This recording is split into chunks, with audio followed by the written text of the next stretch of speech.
The first step to us killing smallpox was inoculation. It was a kind of folk remedy that developed in various parts of the world. It was based on one simple observation. Those who contracted smallpox and survived didn't get smallpox again. How the inoculation was done was like this. They would find somebody who was having a mild case of smallpox. They would take some of their nasty smallpox pustule liquid and keep it. And then they would take a thread and then soak the thread in the nasty smallpox pustule liquid. Then they would take the thread and they would say, "Hey, you, come here. We're gonna infect you. Or we're gonna protect you because we love you." And then they would put the smallpox pustule liquid thread inside the person to be protected, because they would make a cut with a lancet, stick it in there, and keep it there for 24 hours. And hopefully, you survive. 12 days later, the inoculated person would come down with a mild case of smallpox and then convalesce a month further. Hopefully after that they would gain some immunity and not be pockmarked, blinded. In the 18th century, this was unheard of in Western Europe, but it was common in places like Turkey. The wife of the British ambassador to Turkey, Lady Mary Wortley Montagu. Lady Mary Wortley Montagu was preoccupied with smallpox because she had a severe attack of it, which destroyed her beauty. The smallpox has taken all my beauty! She elected to have her own children inoculated, but not so fast. First, she had it tested on prisoners. Test it on the prisoners! She tested on the prisoners. The prisoners live, but it's never enough. It's never good enough for Lady Mary Wortley Montagu. She says, you know what? Let's find some orphans. Let's test it on some freaking orphans, okay? Test it on the orphans. No. And then finally, she has her own children inoculated while in Constantinople. Oh, how delightful!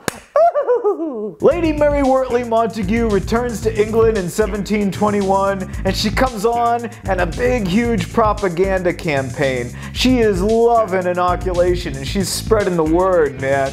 She gets the Princess of Wales to inoculate her own daughters, and then it just really takes off from there. This was actually an important step to the coming of the Enlightenment, though it wasn't the step. People like Voltaire and Thomas Jefferson and Benjamin Franklin, they were all real big advocates of inoculation. So the height of the smallpox epidemic in Europe is met with the first public health measure against it. This is important. Why inoculation worked was because it took ineffective material from very mild cases, and it was made to enter the body through the skin. This made the virus less virulent, and it doesn't happen in nature. There were problems with inoculation though. It often failed to cause a mild infection, and you ran the risk of setting off an epidemic in itself just from inoculating people. It had the potential to kill. It saved more lives than it killed, but it still killed people. If you've been watching, faithful viewers, you'll know that smallpox is an orthopox virus. There are three kinds of orthopox virus: variola major and variola minor, which are smallpox viruses, and then cowpox, which is a disease that mainly affects cattle. But under the right conditions, it can be transmitted to humans, and when it does, it provides a crossover immunity to smallpox. This brings us to Edward Jenner, a country doctor from England. In 1796, a milkmaid contracted cowpox. Edward Jenner took the ineffective material from the milkmaid and vaccinated the son of his gardener with it. It was a risky experiment, but it was a success. We get the word vaccination from the word for cow, for the Latin word for cow, which is vacca, vaccination, because of cowpox.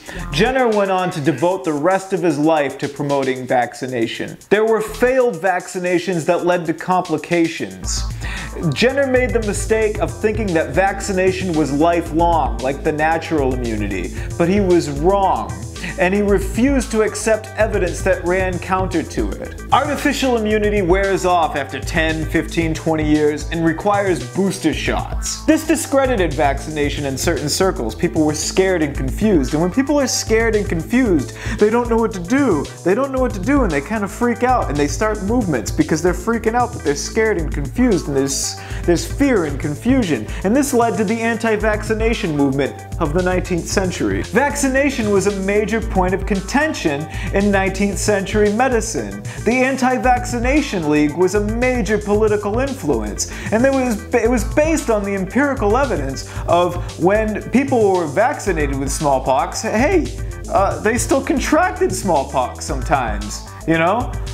What's up with that? There was the opposition of libertarians of what they thought was the excessive power of the government, making vaccinations compulsory. You've seen this movie before, you know, the tyranny of the government. Even after all of that, though, the cases of smallpox began to plummet year after year after year after year, even in the face of the conditions of the 19th century that would have let a disease like smallpox thrive and go nuts. In 1959, the World Health Organization decided they were going to launch a major, worldwide, global smallpox eradication campaign by means of vaccination. This is a huge task. I don't know how they did it. It's like fighting a war. It's like fighting a world war. I mean, you have to go everywhere. War-torn villages. You have to go all over the place in villages begging people, please let us vaccinate you. Please let us vaccinate you. And don't think people weren't resistant to that.